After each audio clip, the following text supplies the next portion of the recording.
You are now watching another exciting episode of Between the Hunt. Today, January 1st, 2025 marks the beginning of a new year and the first annual community month for Hunter's Lodge. To celebrate how much this community has grown, several community events are happening at the Lodge. Today is the first of two special community casts featuring members of the Lodge as co-hosts. Stay tuned to find out how you could be featured as one of our next co-hosts. Now sit back, relax, and enjoy Between the Hunt.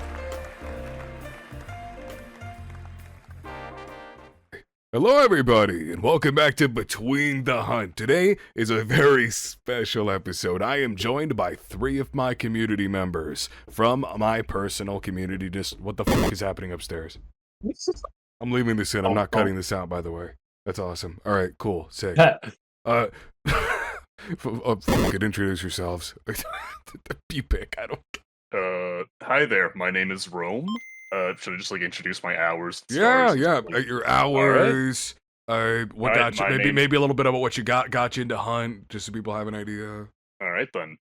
My name is Rome. I got a little over 1,000 hours at Hunt Showdown. I think right now I range anywhere from 4 to 6 stars. That range roughly. And what got me into Hunt is actually it's a very funny thing. What got me into Hunt was a friend. He showed me this game, and I was going through a rough time in my life because for some reason, I assume marching band gave me this. But one year, God decided to bestow upon me the gift of tinnitus, which made my ears ring constantly. And Hunt helped me get through that because it's like, hey, Hunt, a game where you use your hearing. You mean the thing that now I permanently have the going on 24/7? Oh, perfect. This game distracts me just enough to where that's no longer an issue. And I just basically became hooked on Hunt from then on. That is unfortunate. Do your ears still ring? Yes, they do. I have a little sound maker in my room. I was gonna say, it sounds like you should be playing Hunt right now if your ears are ringing. All right. But yeah, I love the little bayou sounds. They're very therapeutic and distracting. That and also the gunfire noises, also very much distracting. A lot of sound cues in Hunt. We'll continue down our line here, left to right. You're up, Sylv. All right, I am Silver or Silvera. I have about 2,700 hours in this game, which is absurd. I've been playing for about 5 years. I am stuck in the 6-star hell. I cannot derank whatsoever. I'm not purposefully trying to, but even if I lose day after day after day, I'm still stuck as a 6-star. The game just hates me right now. Sad. I'm trying to think how I got into Hunt. I believe I watched an IGP video where I saw him playing that game in the beta back in 2019. And for some reason, I just fell in love with the chain pistol that he was using. I thought that was the coolest thing, and thought the idea of a hardcore cowboy extraction shooter was just this dope idea of a game. And so when I got my PC, that was the first thing I ever bought, and I've been with it since. All right. And last but certainly not least in our line of Discord heads that are going to be on the screen, you're up, Tess. Hello, I'm Tessie. I am a streamer and community artist, on Showdown fan artist mainly, professional ship poster. I have about 9,000 plus hours in Hunt Showdown. There's no there's no way. This has to be a meme. It's true. All right, send me a screenshot after the cast. I'm gonna put it on the screen. I don't fucking believe it. All right. What got me into Hunt Showdown? I watched Puppers, the Dead by Daylight streamer, play it on stream once. God bless his soul, and may he rest in peace. And I watched him and a few other DVD content creators have a lot of fun on the game, and I was like, oh, this game looks cool. I wasn't really much into shooters because I just quit Overwatch at the time because a hellhole. And I was like, man, I kind of want to give shooters a try again. And since 2019, end of 2019, I've been hooked on Hunt Showdown. Never stopped playing. Haven't found another game that scratches the itch. I am permanently stuck at 6-star, just like Sylv. That's why we duo a lot. Can't D-rank even if I wanted to. Even if I were to go on a losing streak of 75 games in a row where I would not get a single kill, I probably wouldn't even go down to 5. And if I were to, I'd be back there winning 1 game. And here's my hours for proof. There you go, bud. Oh my god, she's not lying. This is You so just like so you good. just like And that's only one of my 3 accounts. one of your 3. Dude, you just like leave the game running when All you right. like No, sleep at night no. or something. All right. So we're gonna go to the complete opposite of that. This is community day, so I'm gonna hop in here. I'm part of this community. Hi, this is Horse. I'm or Mr. Lodge, whatever the fuck you feel like calling me. I have only 330 hours in Hunt Showdown, which is crazy for a guy that makes YouTube videos about it, but it's really not about playing the game for me, because I have cripple fingies and my hands hurt. It's more about just being in the world, being in the communities, interacting with people, talking about the lore, enjoying the music, all of it. It's so much more than just shooting a guy for me. So even though I don't have a lot of hours, I still found myself incredibly invested in Hunt. How did I get into it? Easy. I'm gonna lose my mind if somebody keeps thumping up there. Easy. I had a friend who had the game already, and they introduced me to it. It was as simple as that. I spent my first 50 hours with only a bow and an axe because I thought it was so cool to be using only a bow and axe. It was terrible, but I got pretty good with it. And then I got into 3-star, and then all of a sudden it wasn't as good anymore. But here we are. Awesome. So this is our community episode, the first of 2 that I plan on doing. If this ends up doing well with you viewers and you want more, we can certainly do more, get more people from the community in here, all that stuff. The point of this is to celebrate our community because we've grown so much in a year. It's incredible to see. And I really want to get more perspectives from everybody involved, not just in our chats and our polls, but also on the cast, because I love this podcast and getting more of you wonderful viewers in the podcast over time would be sick. 10 minutes taking a break for now, so this is a great way to fill in the meantime. We've got a variety of topics to talk about today. In fact, it's so many, I don't even know where the hell to start, but a lot of them involve other people, so thankfully I won't have to talk the whole time. Perfect. So, I suppose we can start with this one. It's really fresh. Everybody's talking about it. We're in the middle of Post Malone's murder circus. Well, okay. I can't say the middle of it. It's like a 3-month-long event. We're at the beginning of it, technically, still, like the first 30% of it. But it feels like it's been out for quite a while. Generally, everybody, how are we feeling about the event after a month? I personally still love it. I still think it's great for the game. A lot of stuff. There are some complications here and there, but generally after a month, I'm very happy with it. But I want to know how you feel. Anybody go ahead. Just somebody jump in. I'll take lead if you want me to. I knew it was going to happen. You go. I know me and Sylph share some opinions because we play a lot together. Passing the talking stick.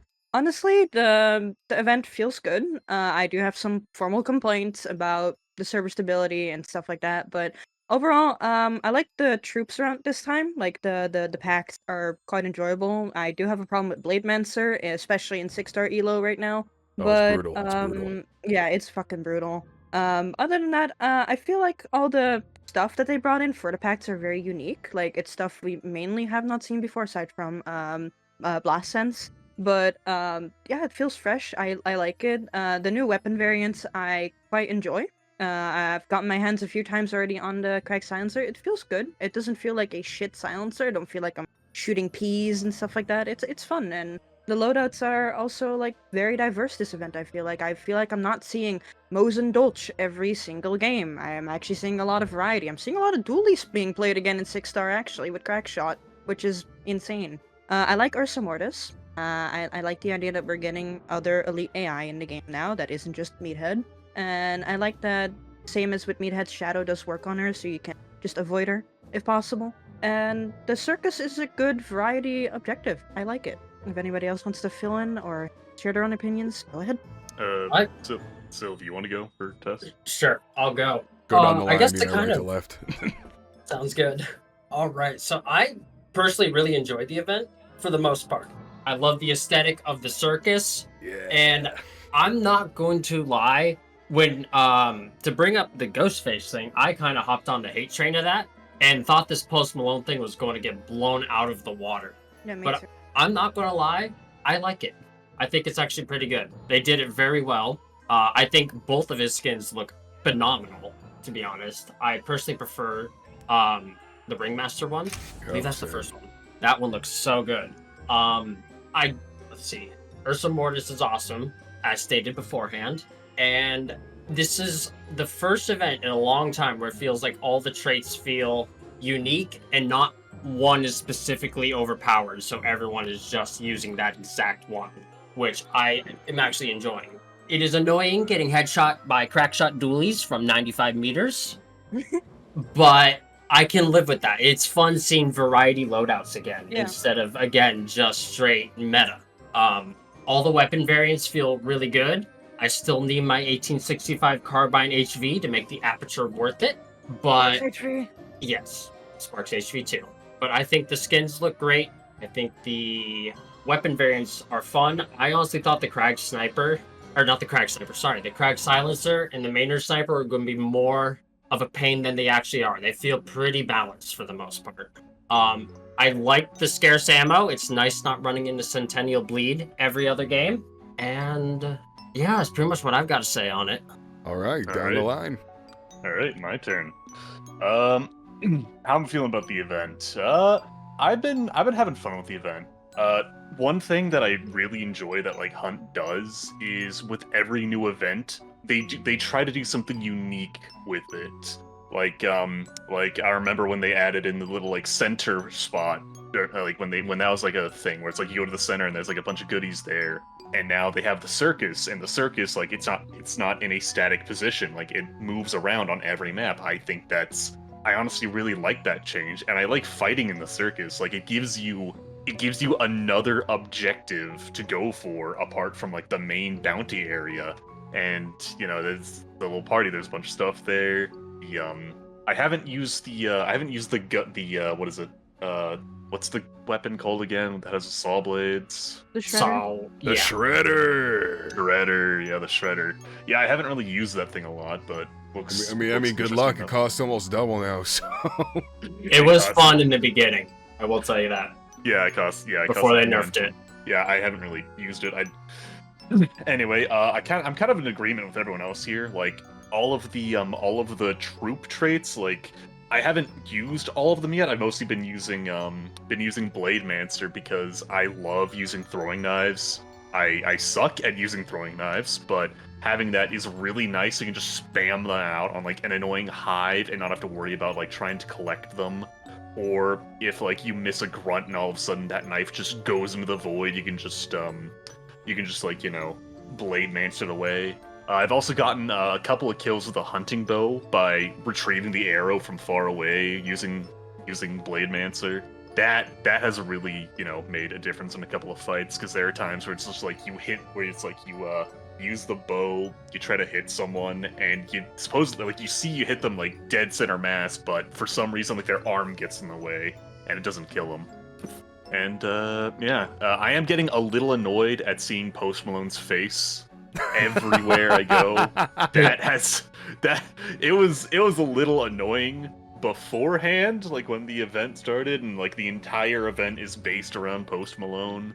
I thought that was a little strange, but all right, fair enough. The game gets some more notoriety, so fair enough. But now it's just like every single game, it's like I'm just counting how many Post Malones I kill.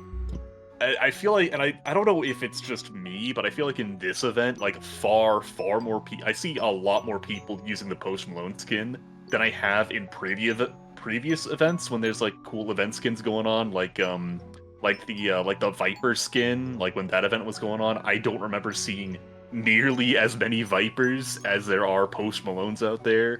Same with Harvest, like I think that was the previous event. Like I don't remember seeing this many Post Malones compared to Harvest. Like Harvests were a lot rarer in the previous event, but it just seems like every other player is using him now. Yeah. So I'm not really sure if that's because like a bunch of people who like Post Malone decided to come in and like use the skin, or if it's because it's probably like me. Things. Sorry.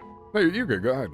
Yeah, I was going to say like whether like a bunch of people who like Post Malone came in and decided they want to, they like Post Malone, they want to use the skin, kind of like how my friends like to use the John Wick skin in like Payday, or like how with some event skins during an event, like they have the little 10% bonus like event. Pretty sure he does have the bonus, yeah. He does, yes. Yeah. So yeah, I'm not really sure what the reason is, but yeah, he's just everywhere, literally everywhere. Yep. I mean, a lot of people, they just want the bonus points. I can't blame them. And plus, it's kind of cool to see Post Malone in the game. So for a lot of people, even if they do or don't like Post Malone, it is a fun novelty for them to be able to do that. It's like, oh, it's kind of cool. It was like that for Ghostface with a lot of people. How it was like, even if they didn't like it necessarily, it was just kind of cool to be unique and stand out a bit. And so I think that's probably part of it. Part of it's also the fact that it's Post Malone, so it's cool for them if somebody likes that artist. But it's a lot of factors. I think it's toned, for me, in my experiences, it's toned down quite a bit. The first week, obviously, any new battle pass, any new hunter skin that comes with it, it's going to be every other hunter that has it on, if not every hunter. I had a lobby that was literally all Post Malones at one point. But I think it's toned down a bit for me. I'm not seeing as many Post Malones as I was in the first couple weeks. It really depends. No, so I'm really happy with this event as a whole. Obviously, there's good, there's bad, right? There's stuff that a lot of people aren't happy with. God, it depends on where you're looking, but Jesus Christ, some people really do think that this event is the death of Hunt, and I don't see it. I mean, they said the same when they were gonna add the beetle to the game. Remember when that all came out? And people were like, "Oh, this is gonna kill Hunt Showdown." Yeah. I think when they added custom ammo. Yeah, I think the community is really good at overreacting. They're so good at it. They're really good at like throwing out so much. Scared of custom ammo. You were one of the Doom posters for custom ammo. I wasn't like Doom posting, but I was like, "Huh, this is interesting. I'm a little scared of what this could lead to." I thought Hunt was done for when they said they were adding Crown and King slugs. I remember how broken that was when that came out. 75-meter headshots. It was nuts. Yeah, I remember that. You just spray and pray, dude. Oh my god. Yeah, you could play it like a medium-sized rifle. It's ridiculous. Yeah, no, I think the community is just really good at overreacting. Like, I remember when the Beetle came out and people were like, yeah, this is the end of Hunt Showdown. Like, we're gonna turn it into COD now, or like Rainbow Six Siege. Like, you know, the drone function's gonna kill the game. And I like that the devs call it an anti-camp mechanic. Yet, in a lot of games the past few months when me and Silva have been playing, we've been noticing that people using the Beetle are actually just using it to camp. They're trying to see where we are so they don't have to move. Like, it doesn't feel like an anti-camp mechanic at all. Like, I think the Beetle could maybe use some tweaks. Yeah. It's not really living up to what they were gonna make it to be. So, no, it's not a Hunt Showdown killer, and neither is this event. So, I think people are just overreacting every single time. Yeah, because, well, I mean, think about it like this. I remember the hate for Beetles, but there was, I swear, like a year-long span where everybody was like, damn, I never see Beetles. They suck. Can we buff Beetles? Like, it did not ruin the game. I've gone so many games without seeing Beetles. They had to buff them multiple times, and I still don't see Beetles that often. I really don't. Granted, I'm in a lower MMR than you. That's, tell you what, we didn't mention that earlier. This would be really good for viewers to understand, like, some of our perceptions with the game. I'm 4-star max. I never go above 4-star. You two, I understand, are permanently 6-star against your will. Yep. Yep. We're being held hostage here. We Help are. us. Help us. They know what we would do to the lower lobbies. Yeah. Fucking SCPs breach containment, bro. What is your average MMR?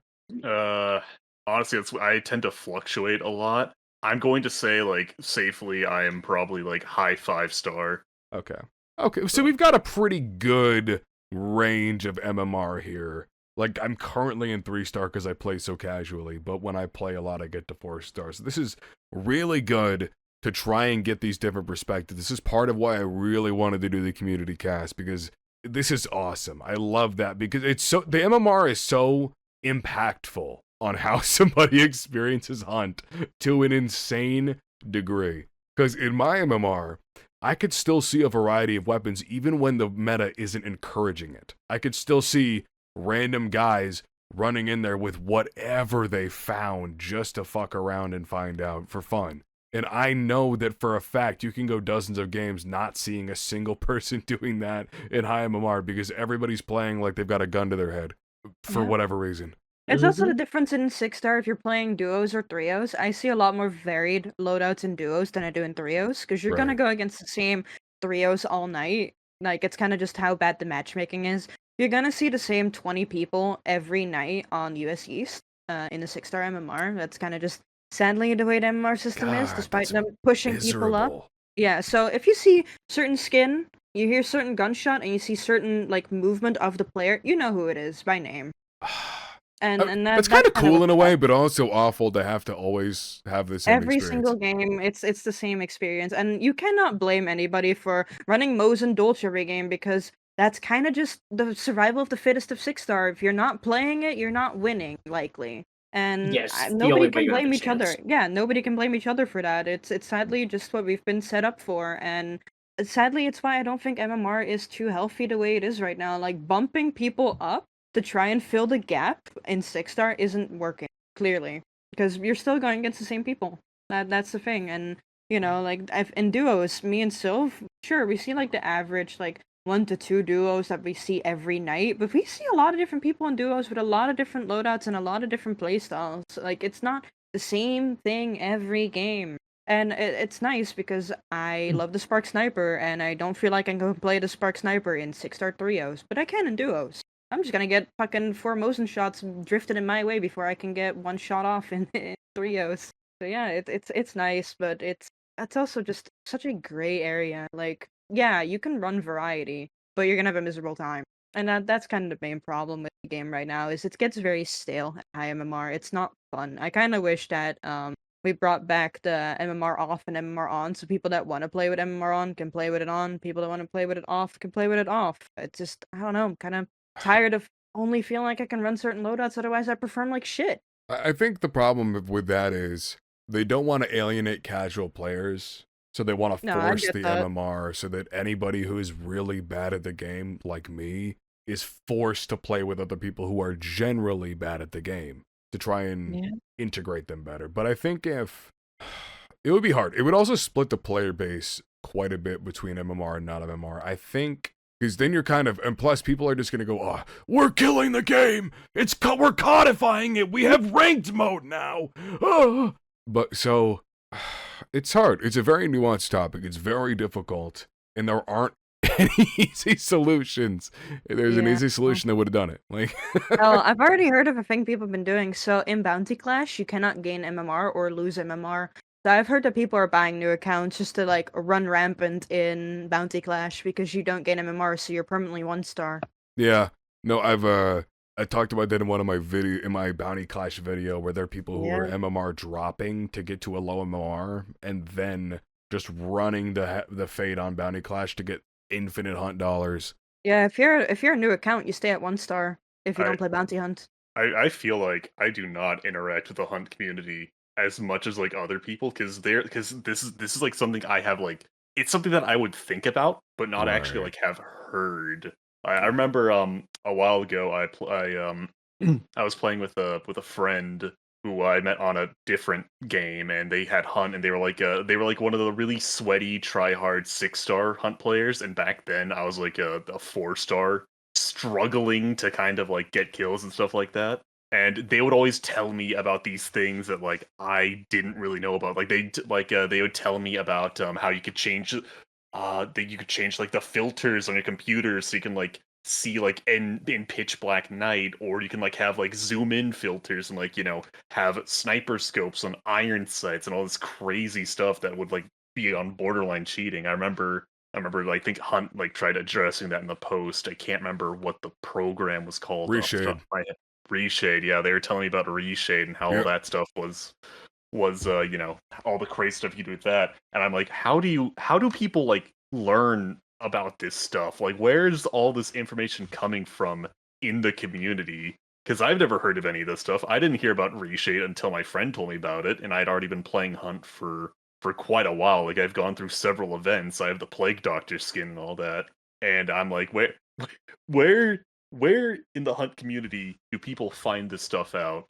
Like where's the nest of all the tryhards that know like literally every single inch of this game? Like they know every specific rock dimension and type. It really depends. There's a variety of places to go for that. Like the subreddit will link to a lot of different places. There's other individual smaller Reddits. There's the little Discord groups that are private where people will discuss exploits and things for their own advantages. There's even hacker groups, etc. But luckily, Hunt is a game that supports. I don't want to say anonymity, but I mean, it is. Hunt is a game where if you only want to just load into matches and completely zone out the entire community forever, you can do that so easily. Just don't join the Hunt Discord, don't go on the Hunt subreddit, and you're good. That's it. You can just play the game and not worry about the community at all. Other games like big multiplayer games like League of Legends, they basically force the community onto you. No matter where you go, you can't avoid it. You launch the game and you've got posts about from community members right there on your main page. Hunt doesn't do that. You can just completely avoid it if you want. So that makes sense to me that you would have that experience. But I wouldn't interact with the community as much as, say, we do. I wouldn't. It's not good for your mental, honestly. Everybody's miserable all the fucking time. I hate it. It's why I stopped going into the Hunt subreddit as much, especially the Hunt subreddit and the Steam forums. Puke. So yeah, I didn't even know what a subreddit or what Reddit was until like this year, until my buddy explained it to me, and I don't really interact in Hunt Official because it's just, it's kind of toxic and I don't care. Like, the only Discord I interact with is yours and my own fucking friend group Discord, and that's about it. And the artist Discord, because we have a bunch of Hunt Showdown artists that are in one Discord together. Oh, that's really cool. And it's like, yeah, and it's like I don't really care much. If I want to interact with a community, I'll interact on stream. So Right. like, Yeah, I think I don't have any problems with the Hunt Discord per se. I just like post a video link in there whenever I make a new one and leave it at that. But the Hunt subreddit fucking hates me. So, like, how can you hate a cripple with 380 hours, bro? I'm not even in your league. True. Also, may I fall back on the reshade thing? Yeah, good. I would like to advocate for colorblind options to come to the game in the future. Yes. I am one of the few female players that is colorblind because it's already really rare as a woman to be colorblind, and I am unlucky. I have protanomaly, which means I am red weak. I am not red, like completely alienated, but I do struggle. And Hunt's color palette is red, gray, and brown. So I do struggle severely since they've taken reshade away since Tide of Shadows. I would like to advocate for colorblind and other visual aids because I have a friend who is visually impaired. He cannot sharpen with his eyes, even with like special glasses and stuff. He doesn't have a back part of his eye, so Oh my he God. transfers light really differently. So he cannot see like close to him in game. He doesn't see traps and stuff like that. And it's just like, can we just get like some form of visual aid in the game, like colorblind filters, like stuff like that. Every other game has it. Every other game that exists and has been out longer than Hunt Showdown has these things. Even Dead by Daylight added them like 3 years ago. Like, it wouldn't be that hard. I get that it's controversial. People are gonna be saying, oh, but now you have an advantage, or that people will find a way to exploit it. Sadly, there's always gonna be people that try to exploit stuff in any video game. That's just normal. But I feel like that shouldn't stop us from adding visual support for visually impaired people and colorblind people. I agree And wholeheartedly. that might be a controversial take. I don't It's know. not. Like, It shouldn't. Reddit's gonna be. eat me up. Yeah, It it shouldn't should be. not be. It So shouldn't be. here's the thing. Every game where your visuals are an integral part of how competitive that game is and the balanced integrity of it. Every game has those colorblind modes. And there are people, you can look at high tier streamers who are high MMR. There's a ton of them that go into all the different visual modes they have access to in the game and take advantage of them. That's unavoidable. If you don't add them officially into the game, people will find a way to do it. So why not help the people who aren't doing that anyways when it's unavoidable in the first place? Yeah, no, like as a colorblind player, it really hurt me when they took it away because the Sao is already really hard for me to see on. The Sao is my favorite map, but the Sao is really hard for me to see on because if you're playing a red skin in a brown orangish bush, I can't see you. I can't. And even if they're shooting at me, I struggle. I feel like my vision has been getting a lot worse lately. Maybe that's just my imagination, or with the lighting changes that they've been adding to the new maps, like the radios of the map. I'm really struggling on Sundown nowadays since the engine upgrade. I don't know why. But yeah, I think it shouldn't be such a taboo topic to start adding visual support. And I know David Fifield watches your videos, so I hope that we finally may get an answer. Because I remember when they taken away Reshade, I addressed them on Twitter like, "Hey, what about visual support? Any consideration?" And I got a response back. It's an automated response. We are looking into the possibility in the near future, and that was 2022 2023, like the beginning of 2023, the summer. So yeah, never heard anything about that, and I kind of hope that when they introduce the roadmap for 2025, we will hear a little bit more about maybe a possibility or maybe just a concrete conclusion about it. Because why do me and other people that are also colorblind or even visually impaired have to suffer in a video game that should have just added this long ago when they banned reshade? I don't know why we didn't have a backup plan. Like, hey, we knew we were gonna ban reshade for a year.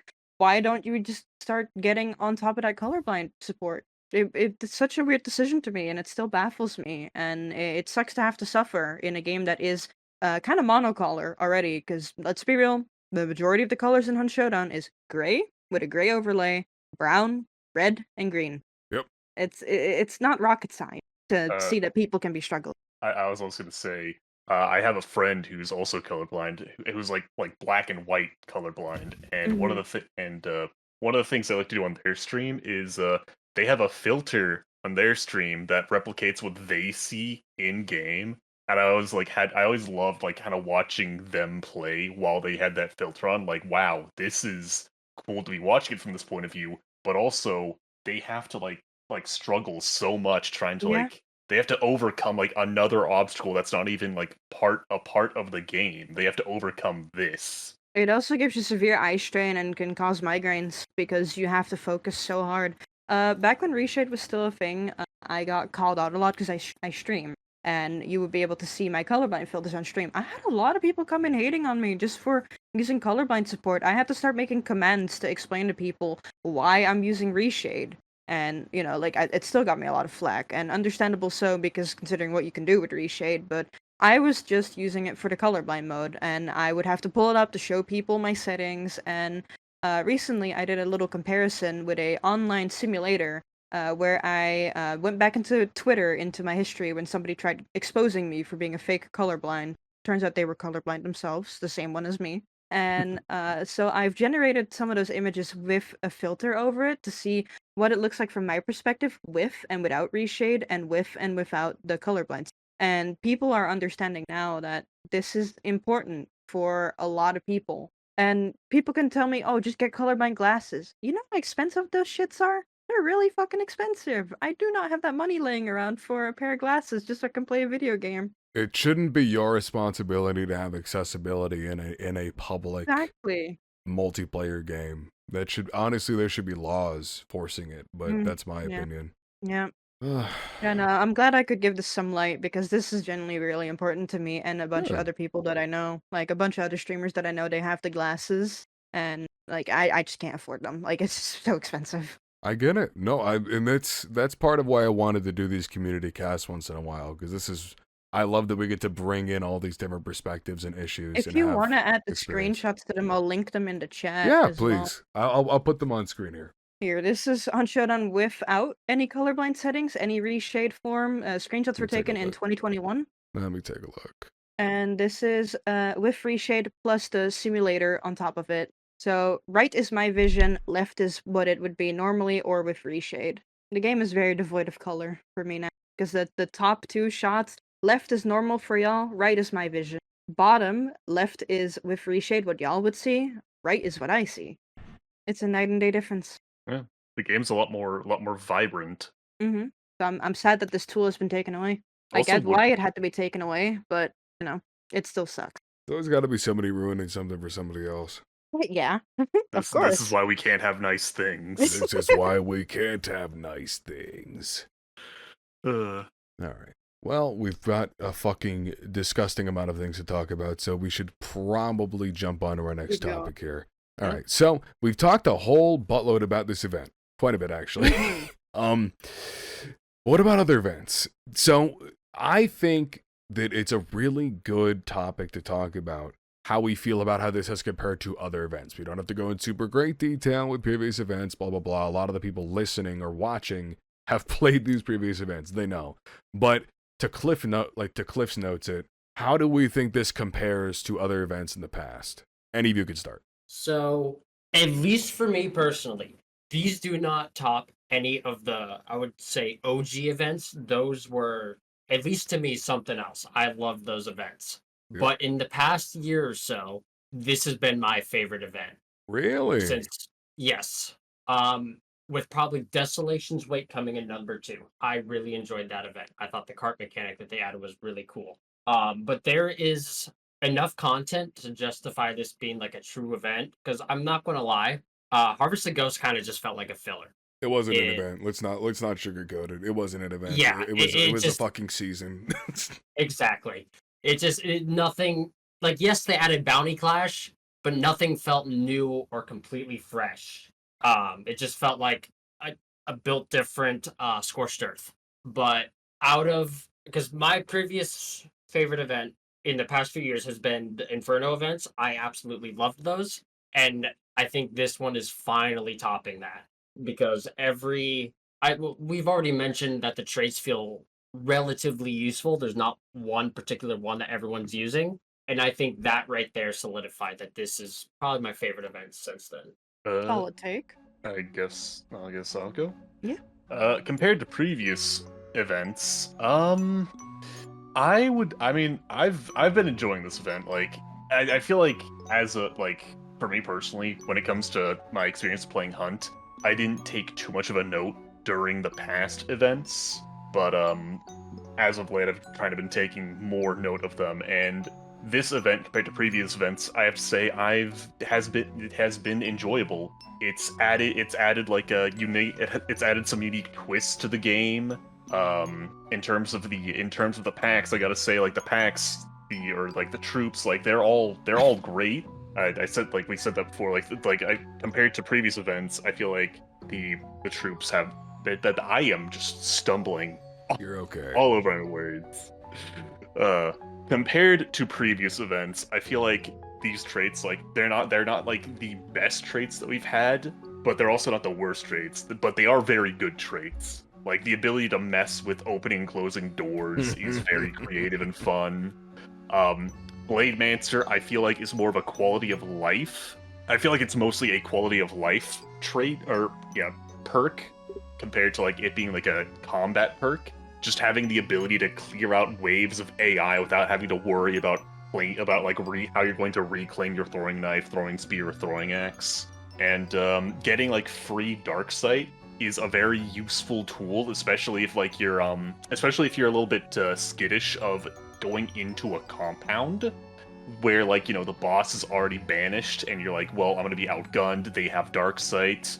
Now I can go and get dark sight if I have the ability to, and even the odds, so I don't get that skittish from going into a compound with hunters who have that advantage over me. So overall, I feel like this has been a pretty good event. I don't think it's the best event, but it's definitely up there. Like, this is definitely going to be one of those events where the devs are going to look back on in the future and be like, all right, we're creating a new event. What events have we had good experiences with in the past? What events have we had bad experiences with? This event is going to be in the list of good events that they're going to look back on and take inspiration of down the line. Jump in, Yeah, Taz. I think for me, my favorite event, I don't think anything will top it, but honestly, Devil's Moon. Yeah, that It was has cool. to be. Yeah, Devil's Moon has to be my number one. Number two has to be Desolation's Wake, and number three has to be Tide of Desolation. I might be biased, but yeah, I don't know. This event doesn't really scratch the itch that I've been having with Hunt, but I'm still playing. I fucking love the game. I have a love-hate relationship with Hunt, so I'll play any event regardless. But yeah, no, for me it doesn't come as close to the other events. I still like it, and I really like the unique mechanics, but nothing scratches that itch like the wild cards have, and previous events, like even lore wise, like I do really miss the lore and everything as well. I might just be biased though, but yeah, no, I do like, again, the traits are really good, like they're really well thought through, but it just doesn't scratch the same itch that those events did for me, and that's just my bias. Hey, but hey, here's the thing. It's impossible to not have bias when you're talking about Yeah, things you like yeah. and don't like. It's part of it. We all have bias as humans from our own experiences, so it's totally fair to be Yeah. biased. Yeah.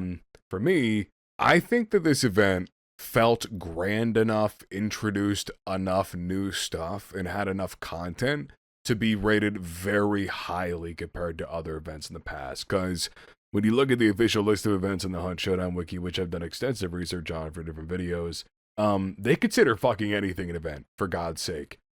Putting a pumpkin head on Butcher, that was an event. Just that. So Yeah, that was really old. and even the first event ever, when we got the Scrooge the Skinflint for Christmas. That The event, Halloween event was the first one ever. well, no. Yeah, So that- the first big one that introduced new shit like that, because there was okay. like where there was like the whole battle pass, the skins, the dedicated event currency. Yeah, that makes sense. Yeah, because you're not wrong, but I mean like the scale of it. That was what to me Mhm. I consider the first real hunt event. And Yeah. and to compare that to this is, night and day. And it's the benefit of hindsight, right? We've had years of development now. We've like more different people on the team, a new development lead, new head of the whole game's development. It makes complete sense that we would have a much grander scale. And we're in a new engine now. There's a lot of stuff that's changed. But adding the circus, oh, it's like my favorite part, dude. I love the circus so much. Adding the circus, Ursa Mortis, it's so many cool things. I would put this in A, man. This would be my A tier of events. It's really cool. Nothing will top Tide of Shadows for me. I just had the most fun I've ever had in Hunt at that time. Rotjaw is my favorite wild target. It's my favorite boss in general. Rotjaw's awesome. I So, miss her. She's I so miss cute. her. I miss her too. I never see her. I miss Yeah, she's so Princess. cute. Yeah, I poor think I have princess. a friend. I think I have a friend who always gets excited whenever Princess appears in game now. They're like, "Oh my god, it's Rotjaw! I'm gonna go kill them!" And I'm always like confused, like, bro, we gotta kill the butcher. The butcher's right here. He's like, I'm going on an adventure of a Yep. lifetime. Yeah, I'm going nope. to find the One Piece. No, I miss Rotjaw so much. For her It's just- birthday, they should have yeah. given her a crown. They should have given her a Aw. crown. She is princess after all. It's so awesome, dude. I'm telling you, the best fights I've had in a hunt, the most memorable fights were during certain events or weathers or whatever. But I'll tell you, everybody bum rushing to Rotjaw Swamp on every map for the first 2 weeks was probably the Yep. best gunfights I've ever had in hunt. Because every bush has a dude in it. Every log has somebody sprinting behind it like it's a movie scene, trying to get to the next bush so he doesn't fucking die. And then Rotjaw gets pissed. Somebody steps in the water. So then she starts giving away your position and shocking everybody. Oh, it was so much fun, dude. I miss it so much. And I get a little hint of that in the circuses. I wish Ursa Mortis had more health, but it's an AI. It's not a boss, so I can't really speak on that. Fair enough. But I, all in all, I really do like this event, and I really do think the hate was drastically overblown. I don't Yeah. blame people for not liking Post Malone being in the game. I wish they didn't name it Post Malone's Murder Circus, but I understand why they had to from a business perspective. I mean, with the lore that we did get for like the little video that they made, the 2-minute cinematic that they made Yeah. as an actor, they did a good enough justifying reason to Yeah. add him to the game. Like, if they were just gonna do it with no attempt at lore, I was gonna be a little bit pissy. Like, They could have literally it's just the put same- Post Malone himself in regular people clothes in the game, like fucking Fortnite. Yeah, yeah. But no, they yeah. gave us the deposed king, and they gave him a whole 2.5-minute cinematic. Like, Yep. they did what they did what they could. And all his weapons have lore too. Hmm. Like, they actually did a good job. Me, Sylvan, and some other people in my Discord had a discussion in voice chat about like the whole Reaper, not a Reaper, the whole Ghostface thing, and how I feel like Ghostface and Post Malone are two separate things. Like on the scale of that, I feel like Ghostface lore didn't really hit it home. I feel like they kind of just morely hit it on. Look, guys, it's popular IP Ghostface. Lore is a secondary. Like the lore is there, but it doesn't. It feels like they lended some of the lore from Reaper and then slapped it into a remake. Like, no hate, but I feel like they relied a little too hard on, look, guys, it's popular IP Ghostface, and They did. he's just here because Mask ended up on his port. Like, I don't know. Like, we've had a whole discussion about it before in my Discord, and yeah, like, I like Post Malone a lot more in the game than what I originally thought it was going to be. Like, I originally was afraid it was going to be Fortnite Showdown, but they did a good job. I think, Yeah, no, they I did a think good job. everyone's terrified of Hunt Showdown being Fortnite. Yeah. Oh, Let's add yeah. building to Hunt Showdown, guys. Oh, hold on. Just hold on. build. Can I I'm about to tell a build the little biggest story sniper real quick? tower, bro. Okay. Can I sure. hold on? Yeah, Can I go tell a ahead. little Sure, story quick? sure, This is sure. when Hunt was a newer game. I was getting back into playing CS:GO, and I was trying to like learn how to play the game, and I had someone like try to teach me. and they asked me, "Hey man, what FPSs do you play?" I'm like, "Oh, I play Hunt Showdown." And they're like, "Oh, so it's is that a battle royale game like Fortnite?" I'm like, "Well, yeah, it is a battle royale game, but it's not like Fortnite." They're like, "Okay, so it's Fortnite. That's why your aim's so bad." I'm like, "No, it's not like Fortnite." They're Wow. like, they basically kept telling me like, "Listen, buddy, it's okay. You play a battle royale game. It's like Fortnite. I know what Fortnite is. Hunt Showdown is a battle royale game. It is Fortnite. We need to get your aim up. You need to play games where accuracy actually matters." And Oh, I just always think I always just think about that, like, oh my god, they're insulting like one of my favorite games. How dare they compare? How dare they compare Hunt Showdown to Fortnite? You know, Wait, we're like, talking about wait, like- Ghostface. Go ahead. Yeah, I- no, like I yeah. posted in chat, any crossovers you do wish to see that aren't out of pocket that would fit in Hunt Showdown. Hmm. Oh, I also have a friend who- I have given this many thought, and I'm immediately Ooh. forgetting all my thoughts I had. Ooh, you want I other ones have- to go first? I have Please one. discuss while I think. I'm thinking. This is what I hear from everyone when this is brought up. But Red Dead 2. Yes. Oh my Tessie would Oh my fit God. so well. Arthur! I have a friend who told me that they would love to see Sam and Dean from Supernatural be in Hunt Fuck Showdown. you, man. Fuck you. I don't even know what that is. I've never watched it. Hell no. They will not Uh. fit in this game.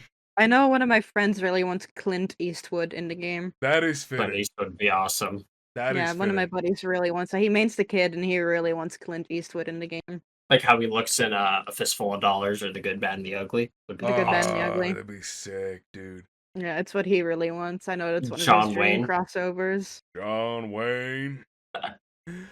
It's so hard to talk about the crossovers because they started with Ghostface. Yeah. Yeah. It's And it didn't set a good narrative at all. I don't blame people for being mad, and I bear in mind I was a defender of the Ghostface thing. I'm like, I get it. Like, I understand. Like, I wasn't super happy with the implementation of it, but I understood that they probably didn't have a fucking choice. It's the devs, at least, do not have a fucking choice. So, Can't wait. good. I was gonna say I can't wait for the Transformers crossover. Oh, fuck you, dude. or the John Wick crossover. Can I get my Lord of the Rings crossover? Can I get that'd be kinda sick, Can I get Guys, Frodo it's in Hunt clearly Showdown? Bruno Mars. Dude, it's gonna be the weekend. He's coming, dude, in the red suit. Let's go. But I look back on it now that we have the Post Malone crossover, and I really wish they didn't start with Ghostface. Because they could have started with some more either historical figures, or even not historical figures necessarily, but like old hot like cowboy movie type of stuff where it's real people, but it's their characters that they play. That would have been such a good thing to start with instead of going right to fucking Ghostface from the hit popular movie Scream.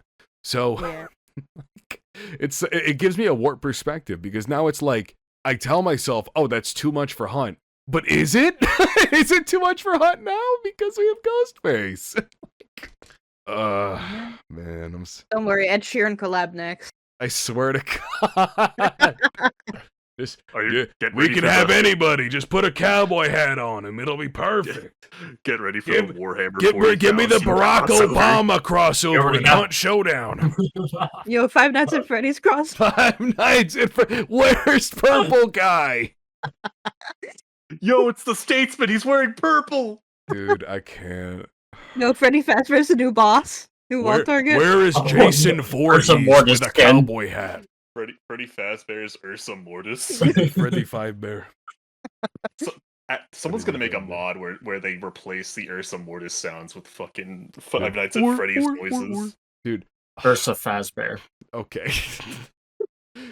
Five Nights at Ursa's. Red Dead's perfect though. Unironically, that would be so even perfect. even a time period. It's 4 years after Hunt Showdown's events. Like here's the thing. Could they get that IP? I don't fucking know. Yeah, that's gonna be. It would cost so much goddamn money for them. I don't even know if they'd be able to recoup the costs in a timely fashion. But it would be cool. Okay, but Yeah. like think of like the fucking fan art. Like dude, you know, like Red We Dead already has, like, get the the most- fan art. People already imagine this shit. Yeah, but people already got so much talent in the Red Dead community. Imagine we finally have more artists in the Hunt community. I need more people to talk to about Hunt I Showdown. need more than 5 of us guys. Yeah, the artist Discord is 5 people. If you That is the teach me how- problem. If you teach me how to draw, I can join it. My stick figures suck. I can couldn't only do draw it. dicks. So, I've you been know, an like- expert since high school. I have a hand-eye coordination issue. Can I become an artist still? Yeah, you can draw your feet. Let's go. No, I was gonna say, let's have a crossover with Love, Death, and Robots. That one episode where the Russians are fighting demons in Siberia during World War II. That's a cool episode. I can't think of any other crossovers that would be thematically fitting for Hunt. I really can't. It's hard because there's not a lot of cowboy media anymore. Django not- Unchained. Okay, god damn it. You watch too many movies. That's a heater. That's a heater one. That's a heater. I'm into that. Let's go. Django would be awesome. Oh, Django would be so sick. Oh, God. I mean, we got Red Riding Hood for fuck's sake, so there's a lot of like folktale type stuff they could get into. Yeah, I would like to see more folklore-based skins because there's Yeah. folklore all over the world. Like we can have so much, which is why that's a never-ending thing. Because fantasies and folklores they go inevitably like in any direction. You can take it from any country, any time perk that is from even before 1800s. Yep. That'd be cool to see more folklore-inspired stuff. Yep. And with the addition of Japanese hunters and now the Vikings, for God's sake, Hunt is one of the most multicultural games I've probably ever played, and people don't realize it and I don't blame them. Crytek does everything possible to not present the lore to you. I swear to God. So it is so hard to find lore on characters. You literally I have to go to their fucking Steam page, look up their DLC, and then go into the description of the DLC. Why? So but if you want, there's so many cultures represented in Hunt from across the world now. They could dip into anything they want. Yep. And Crytek's German, so they're over there in Europe. They already are so close to so many of these other cultures that they could dip into. I'm excited for the future of crossovers in Hunt, but I am excited for it. I'm not scared. I am excited, but only it's all dependent on what the next one is. Because if the next one is like Ghostface 2.0, we might be shocked. Yeah, might be cooked. It might be cooked, chat. Oh, look at me looking at this list of stuff to talk about. We already covered some of this by just We're talking. halfway. Isn't that sick? Yeah, we're wow. halfway already. I know, we already covered some stuff too. We're pogging, guys. Oh, this is a really good one, actually. This is always controversial when I ask people this. If we could change one thing about Hunt, literally anything, what would it be? All right. That is fast. You're jumping Let him right cook. in. Let him cook. Let him cook. I'm jumping in. Let him cook.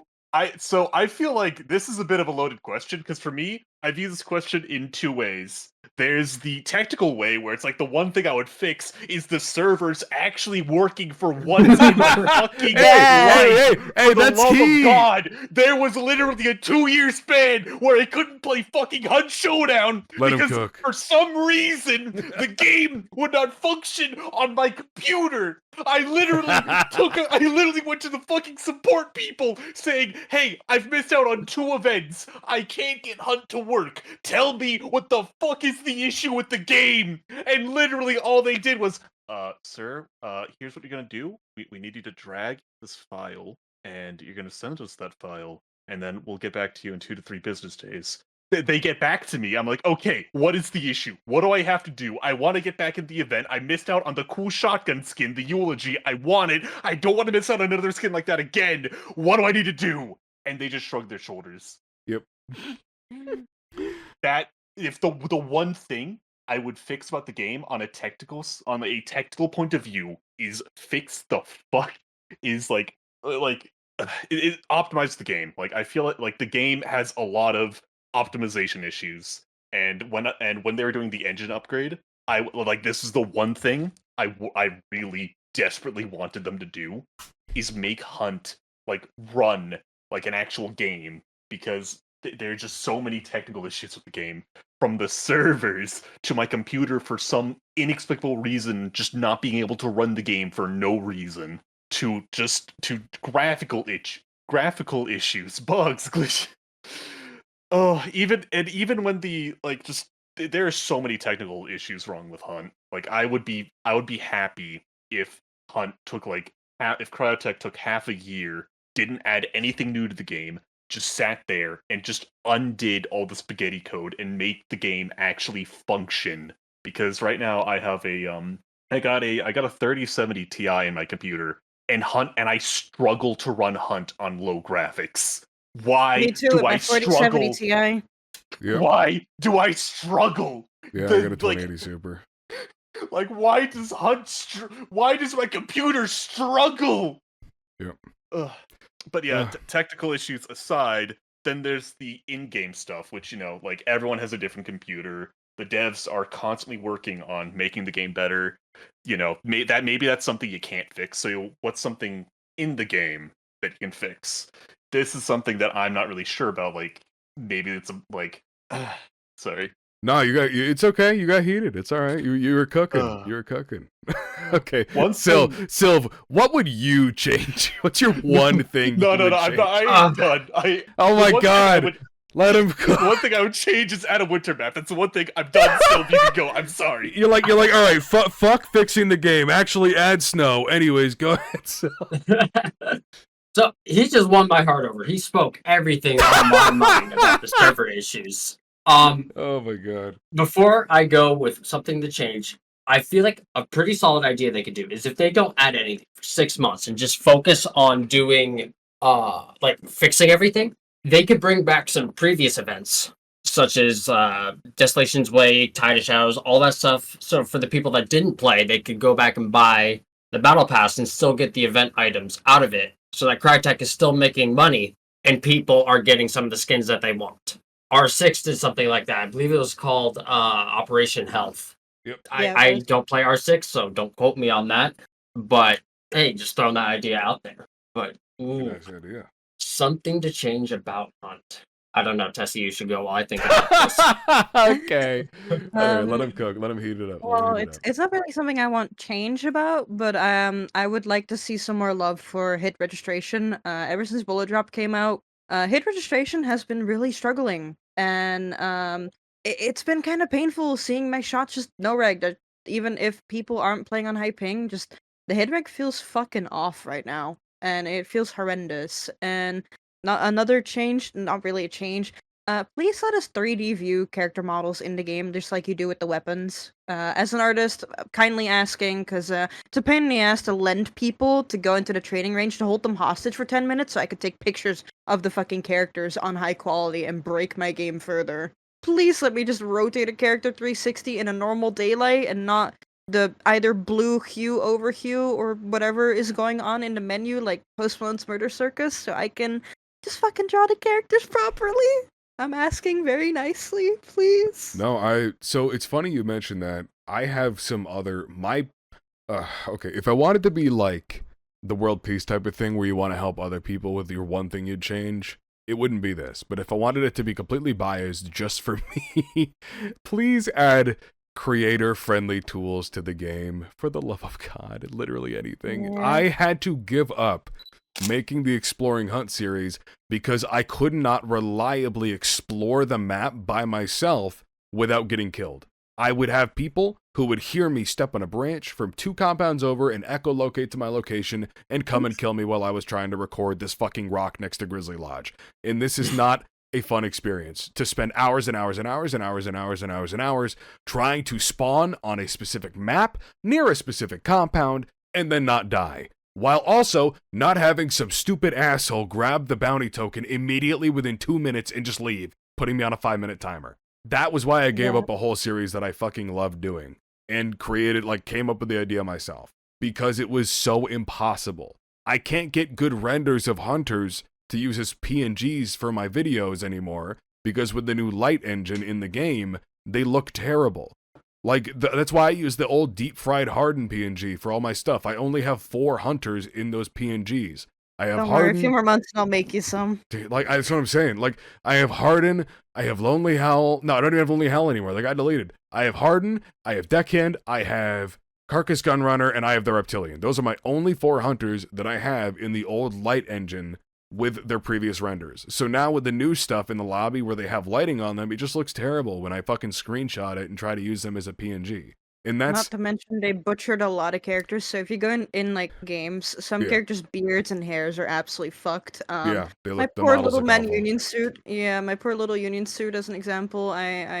Dude, they butchered my Yeah. little man. Like, So oh. on a general level, adding literally any creator-friendly tools would be nice. We used to have one. Deadman and I used it one fucking time, and then they removed it immediately the next week.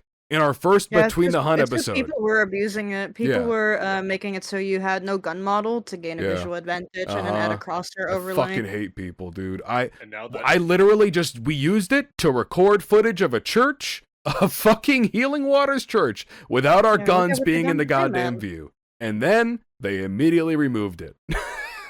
Like, it was an official tool in the game that they specifically put in there for content creators. And then a bunch of assholes used it in an exploitative way. So they removed it instead of adding an alternative. Because fuck me, I guess. Yeah, look at what they done to my man, bro. I know. That's not my man. So That is not my man. yeah, no, that's so shocked. He looks like he's been fucking smoking for 1,000 years. He got fucking throat Dang, he's cancer. on a crack addiction, bro. Yeah.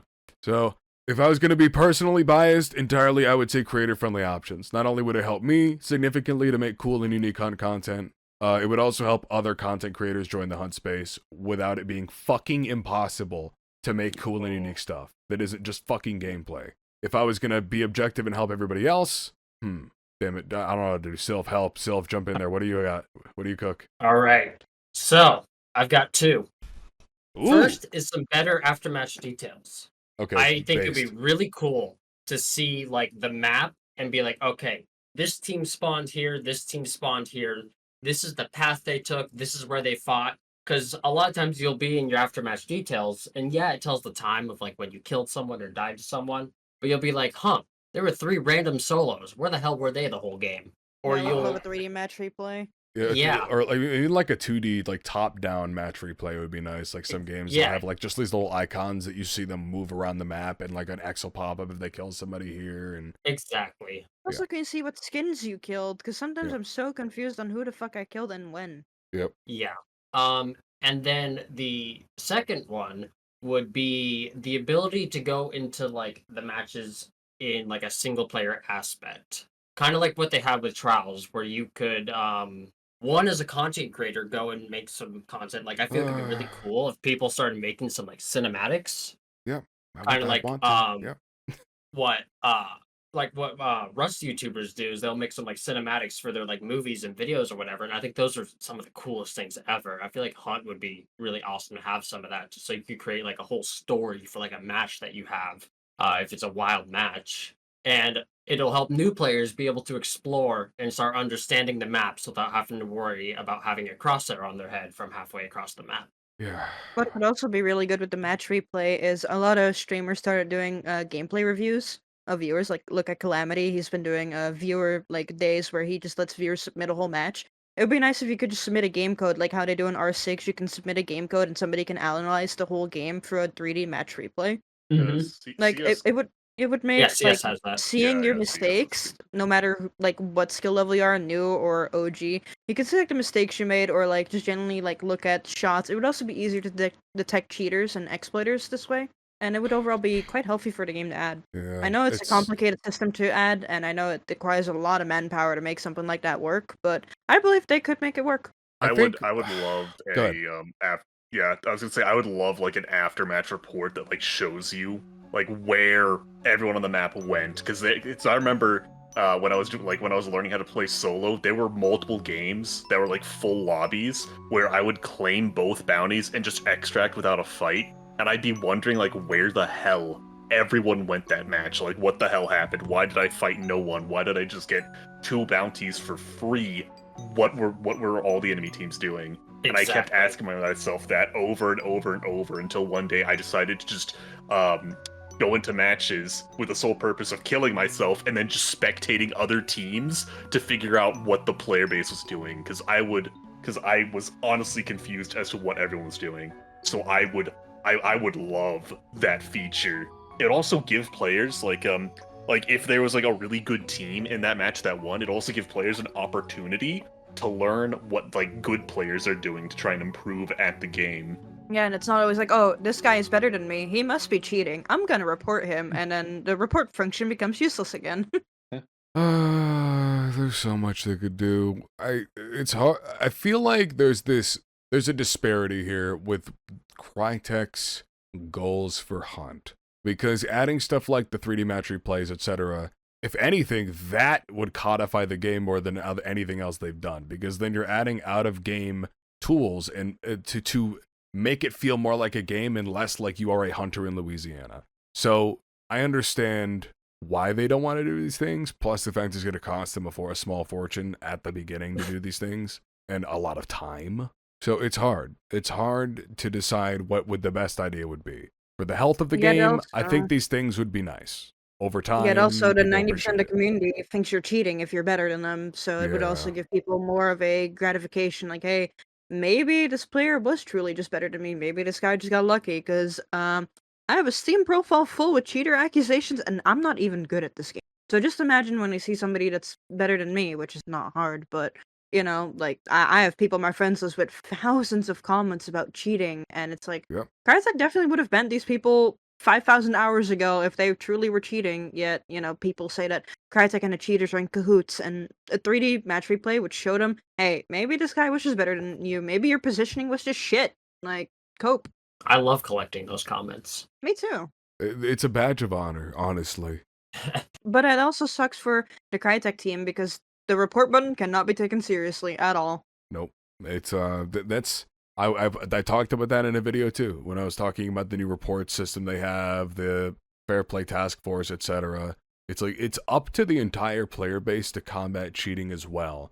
It is impossible for one company to handle it all by themselves. We have to help them.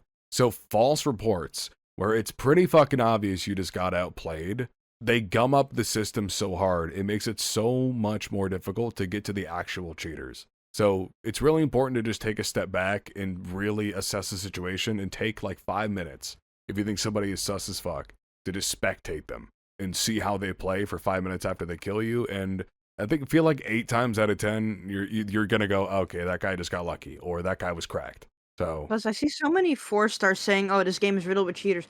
You're in 4 stars. All if they're cheating, they're definitely not staying in 4-star very long. no, they're in The, 6 with the way the MMR system works, they get bumped up to 6 immediately. You get 2 good games past rank 11, you're gonna be bumped up to 6. So you're not gonna be seeing cheaters unless it's an account under Bloodline rank 11. Think. Yep. Like, that's not possible with the MMR system. I'm sorry to break your bubble, but maybe you need to get better.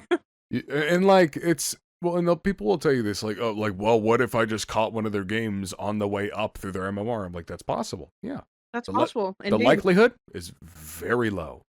Yeah. Or they must be really bad at cheating. I've got walls, but I can't aim. Shit.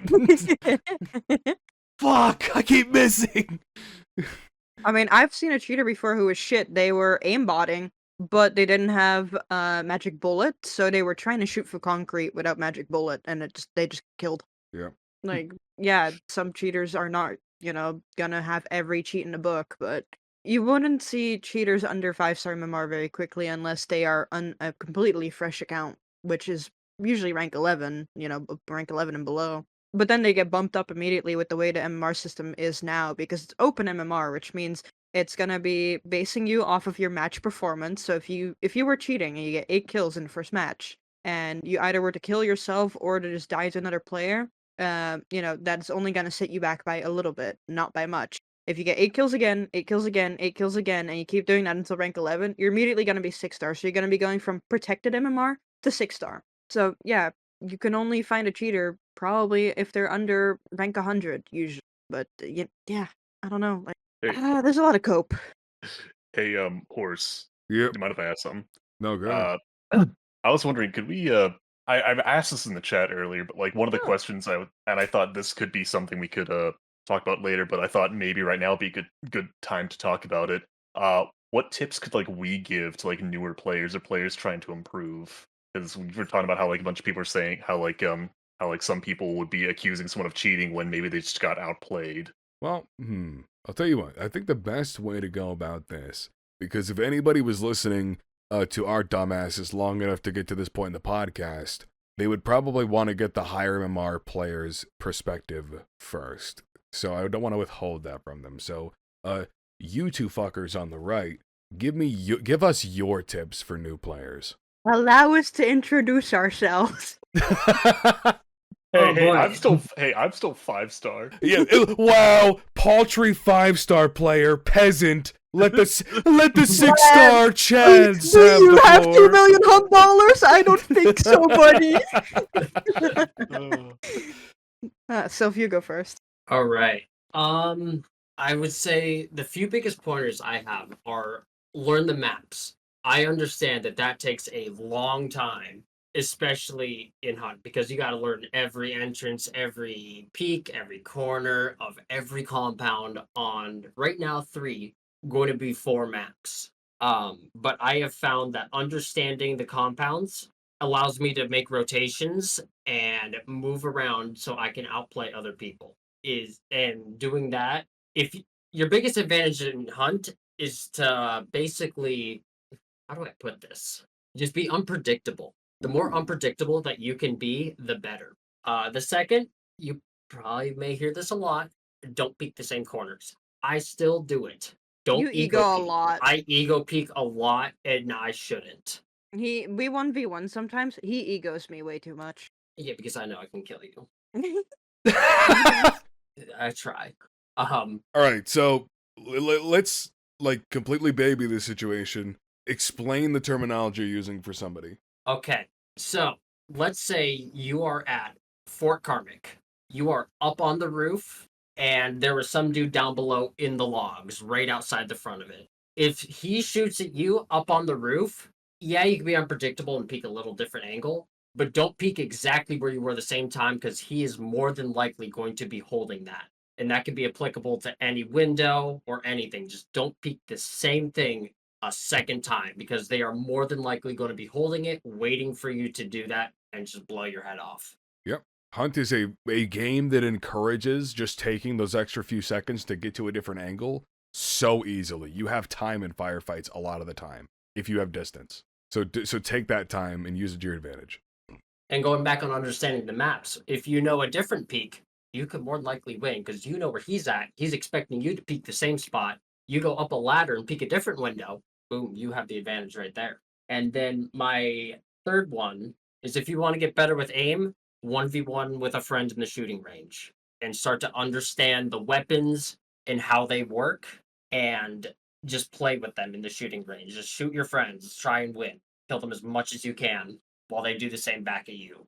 It drastically helps your aim and your understanding of each different gun because they're all so vastly different. Silent.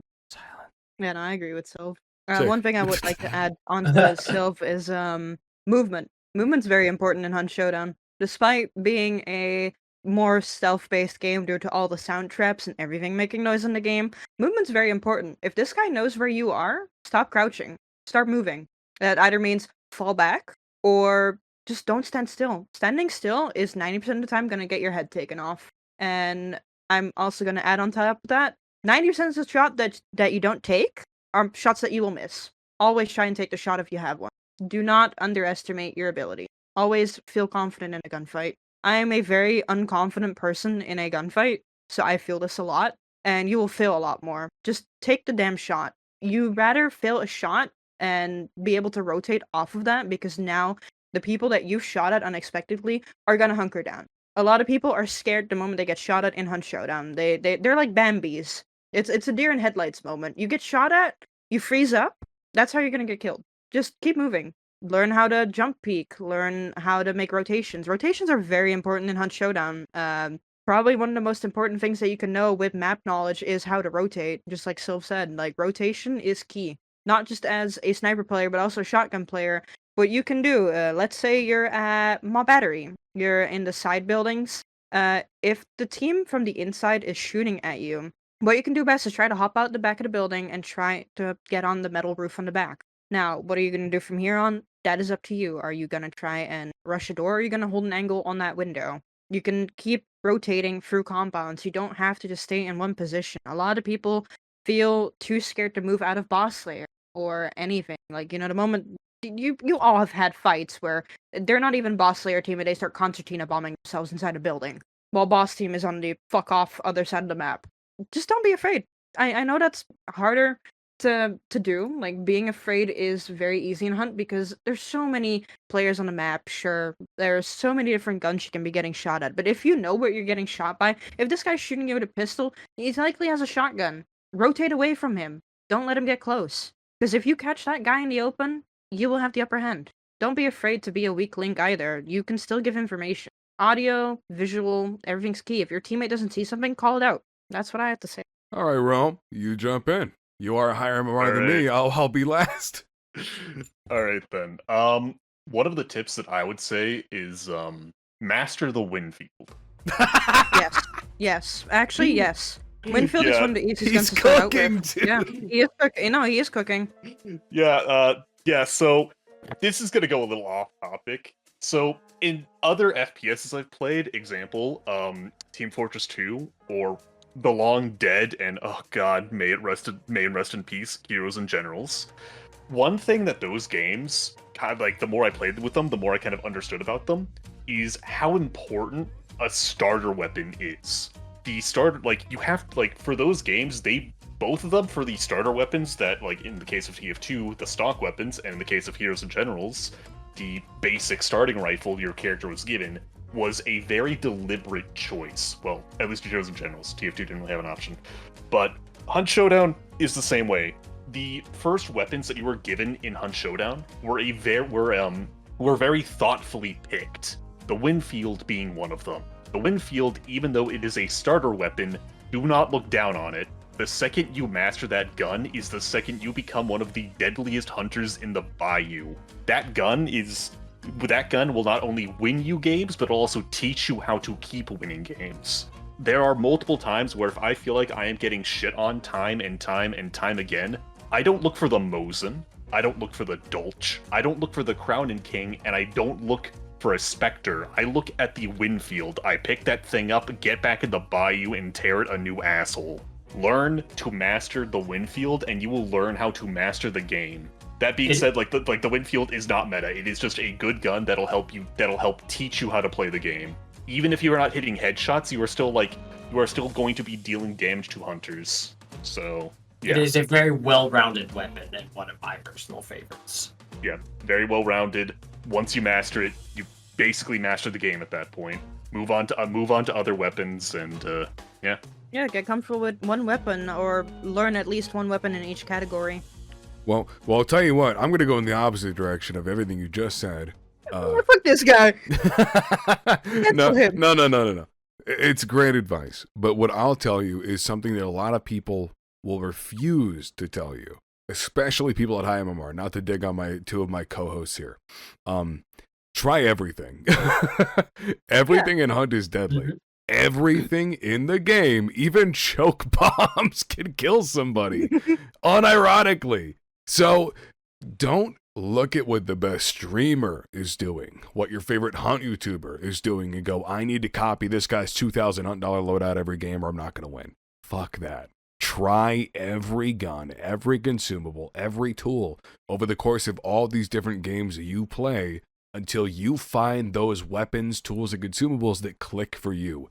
We are so blessed to be playing a game where everything has a unique feel. I genuinely, and I mean that. When you shoot two guns, they feel different to shoot. That is why it is so important to try everything and find what just clicks in your head. Because when you find that weapon that feels like it's your weapon, you can spend time getting better with it, and then you'll start to get way better lobbies and way better KDs, and you'll feel so much more confident. Hopefully it's a cheaper weapon so you don't waste all your Hunt dollars when you're a newer player, but if it's the drilling, hey, you know what? Go off, queen. But just try everything, and don't get pigeonholed into any type of play style. If you're not liking what you're doing, don't force yourself to do it and say, oh, I'll get better. Just try something else. Have a good time. It's a fucking video game. At the end of the day, if you're not having a good time, you are wasting time. There's no other reason to play a game. We're not pros. We don't make money. We just play it for fun. Exactly. Having fun is the most important thing. And if you think a gun is fun, Don't let somebody else tell you can't have fun with that gun. It's on God. Even if it's the clown and cringe. Yeah! I know I said master the Winfield, but like if you use the Winfield, you don't like it, then you don't got to use it. But yeah, fuck me, fuck the Winfield. You don't like the Winfield? Yeah, fuck it. You use the Springfield instead. It took me over 1,000 hours to appreciate the Winfield. It's a good gun, man. It's a good gun. I'll tell you what, man. I spent 20 hours hating the drilling because for some reason my cripple fingies just couldn't make it work. I'm like, damn, this big giant fuck off gun. I can't aim worth a shit.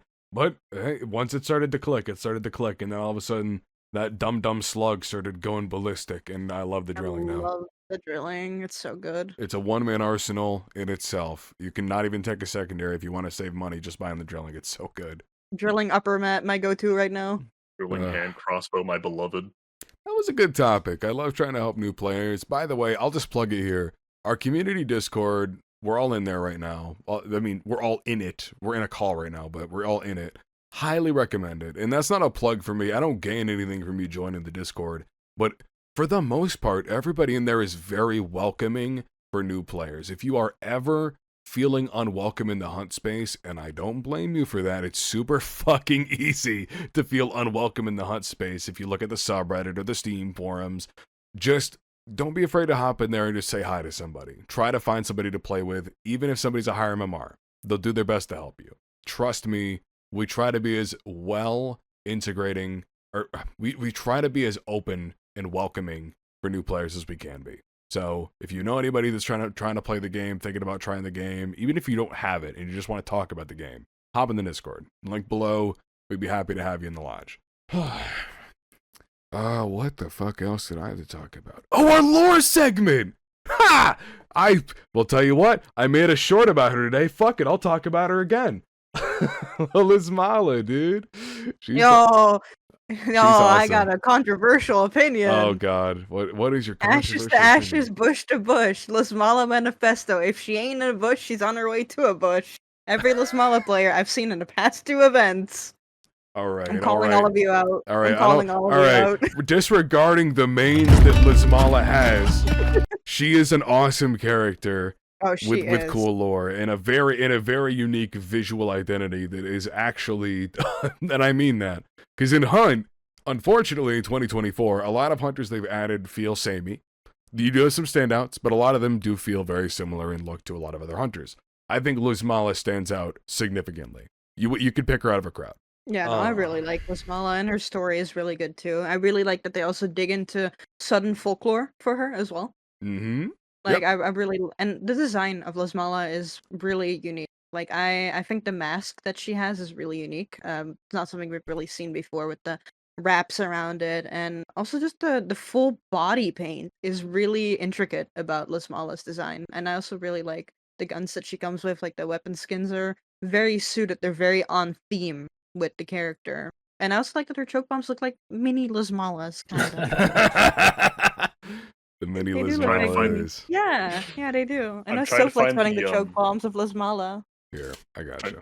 I'm trying to find the hazmat video of Lismala, but I can't find it. No, you're good. The Steam. If you're ever trying to find lore for a character that is DLC, their Steam page will have their lore below. If they're not DLC, you can't find it anywhere. Go fuck yourself. No, I have it for you. There's Here's a the entire website. lore compendium on Google Doc. I think that even has all the books in it too.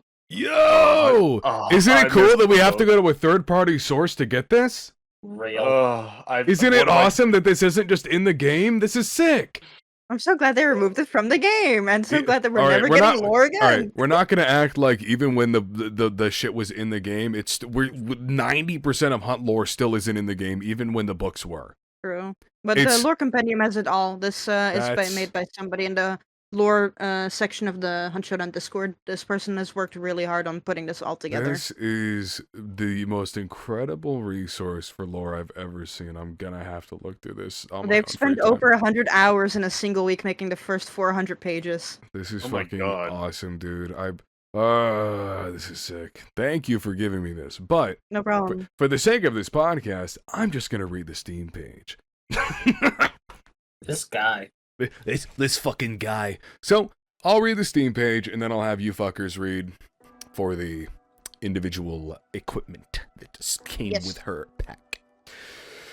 Riders and shepherds on the great rangelands of Patagonia know not to follow La Luzmala, the bad lights when they flicker in the night. The wise warn the curious against being lured by the dancing phosphorus, but the foolhardy are tempted by stories that La Luzmala led to riches and treasures. When those that are wont to stray do, the luckiest find old bones and broken pots under the lights. The rest find their graves. The bad lights are the strongest on days where rainfall is a distant memory, when canteens swill with dregs and the earth cracks and gasps. On days such, years ago, a girl was sent for water. She ignored her elder's advice and strayed towards the lights. She walked until it fell dark, and then further until it became bright. Lost, she spent days on the plain, sucking the moisture out of roots until a plume of smoke ushered her homewards. At the base of the plume, she found only a massacre. After she buried her family, she saw the lights again on the horizon and set off after them. Her despair mingled with a newfound veneration. The ranchers who committed the massacre also knew the legends of La Luzmala, but did not fear them.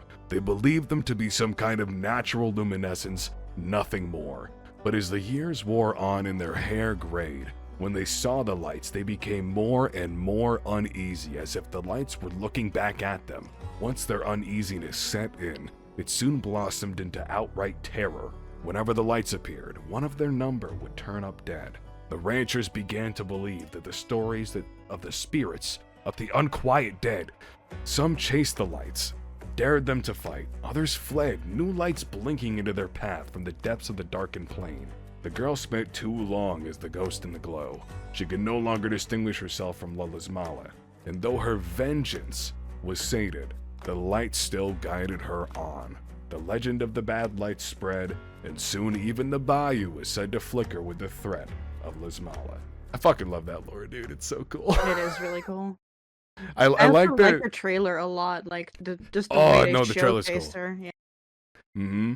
It's cool, and that's a trailer from back at a time before trailers were super extra and super cool. Yeah. But they still did a good job with that one. It's got good cinematography in it. And it'll be playing on the screen for those who are curious right now. But I like this lore a lot because, as we've seen in Hunt so many fucking times, people become the monsters they're scared of all the time in Hunt. It always happens all the time. But at least this time, it was for a good reason. Yeah. Like friendly reminder that Killbuyer just killed his, for no reason. For no fucking reason, Killbuyer killed his horse. Guys, I just realized The something. toilet seat made him do it. Guys, I just realized something. Maybe the real monsters were the friends we made along the way. Maybe the real hunt was the showdown. Yeah. When you So- done Showdown. When you show down your hunt, It was all John Showdown's fault. But I did a little short for this today. I'll link that below as well. Although you just heard the whole fucking thing, so unless you have a TikTok brain, you should be good.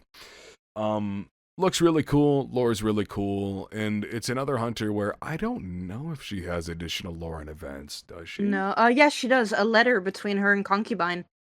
Ooh. I'm gonna be Yeah, reading a lot that was tonight. during the Devil's Moon. Yep. More of this. God, this is one of my gripes with Hunt. If there is lore in an event, the moment the event's over, that lore is gone forever. No, this should be on their Hunt Showdown page. I'll look for it for you. It was a blog post. You can look. It was a really good letter. Luzmala, Herald of the Moon. Yes. Letter found in the Sal train station, author known to others as the Concubine, handwritten original, undated, recipient unknown. Oh, this is the Concubine's sick. Mhm. Dear friend, I apologize for confusion I caused due to my lack of knowledge of your tongue and customs. I am a stranger in this place, but now a stranger with goals and purpose. I reconsidered your suggestion after our last encounter and searched long to find the boy. I got lost deep in the bayou. It was dark, clouds-covered sky. It was a light that brought me out of that place. It bobbed in the distance, at eye level. With no other option, I followed it. When I reached it, the clouds parted and there was the moon. The moon led me to the boy. He reminds me of my brother. May fate be different. There is a heavy responsibility on his shoulders, but we support him, and his back would never touch the ground with our company. The The boy's followers look at me suspiciously. They know I am different. They regard me as an outsider. But one, a woman from another far place. They call her Lizmala. Even though a knife would not open her mouth, I sometimes hear her speak in a tongue I am not familiar with. I know what things pass through her mind. Her dark eyes burn with vengeance, something we both share, and this bringing us together. There is more to this than the boy. Though some follow him, it is the moon that he follows. Do I believe it? I do not know. But there are devils here. There is light and there is darkness. In this raging inferno, the only way is follow the guides that dance in the night. That's just with typos and stuff in there, reading it as best I fucking can. But anyways, alas. That's fucking cool. Wait, so who the fuck's the boy, dude? Is that Kevin. That was okay. False Saint. Yeah, I figured it was False Saint. Yeah. This is That's during cool, this is dude. during the whole Devil's Moon thing with the lunar pact and all that. I'm so mad I didn't get to play during Devil's Moon. It looked like so much fun. I'm mad my PC couldn't work during Devil's Moon because the hunt. The this lore hunt was couldn't so work. cool during Devil's Moon, man. Yeah, there's even another blog post like that about the Purta and the father and mother of Lonely Hell. Yeah, that's sick as fuck. Mhm. Hunt lore is so cool. Hunt lore Don't is look at the amazing. bee lady lore. I wish we got like a physical book someday. I know it's never gonna Oh my happen, but God! I have a physical Skyrim book. one. I would buy every copy of the book that exists, every version of it that exists. I mean, not every physical copy that exists. If they had a paperback, the digital, and a hardcover, I would buy all three. Dude, audiobook even. Real quick, did Oh my anyone? God, buy the audiobook. I can't remember. I don't know if I made this up or if I heard this some. I'm dying. I can't remember if I heard this from somewhere or if I made it up. I think I heard this from somewhere, but I thought I heard that they were making a Hunt Showdown Netflix series at some point, No. or were planning on it. It was on Binge, but the rights holders from Binge they reached out to Hunt for the thing. This was during COVID, and Binge let that kind of like fall through. Oh, It doesn't mean it's not possible. They've still been looking at opportunities to do some type of hunt show. Yeah. That's why they've been feeling it out a little bit by putting more actual cinematic type stuff into the videos, like with actual voicing now and stuff like that. That's like to get a feel for how people feel about the Hunt cinematic universe. Dude, when we started try getting those and- cinematics, I was so stoked. Oh, I dude, when we cannot started wait. getting actual cinematics with voices and shit, it was crazy. I was Oh. talking visibly. Yeah, I loved like all the voice acted stuff too we got for the events. Even if they're using an Right. unreliable narrator for the lore, it just was amazing to like see it come Right. to life, you know? Yeah. Oh. Hey, David, if you made it this far in the podcast, send me an email. I'll do it for free. Whatever you want. Let me voice something. But anyways. Mr. Cherry. Please! Mr. Cherry has a voice already. Let me voice something! Anything! Let him cook! Even if it's like a guy that dies immediately 3 seconds into speaking, let me voice that guy. I don't Extra care, number something. 7 who got shot with a shotgun within the first second of No, bro. You get to make grunt noises. Dude, no, there was like, so there was like a whole joke that Deadman and I had that like if they ever did the Hunt Showdown show and Harden's in it, Harden already has a voice actor. Let me be the voice in Harden's head. Like, let me be his conscience. So it can like, there could be an explosion and it zooms into Sheriff Harden's head and then it's just me saying, oh shit. And then, and then he like. Dude, Harden's voice actor is such a cool guy. He has one of my emotes on his Twitch. Connor McKinley, genuinely really cool guy. Yeah, Fucking sick. love that. He's seen my shit posts too. The same cursed ones. He really likes them. Let me voice somebody Krycek, fucking please. But anyhow, Lola's Smile is cool. I mean, oh yeah, I guess there's her items that came with her. Her skins are really cool too. They are. Her weapons look great, and the choke bomb is probably my favorite choke bomb For skin. me, I have a soft spot for the cicada. Me too. That's fair. That's okay. That's fair. But this one looks sick. They look like mini Les Malas. Schmolish. They're so small and cute.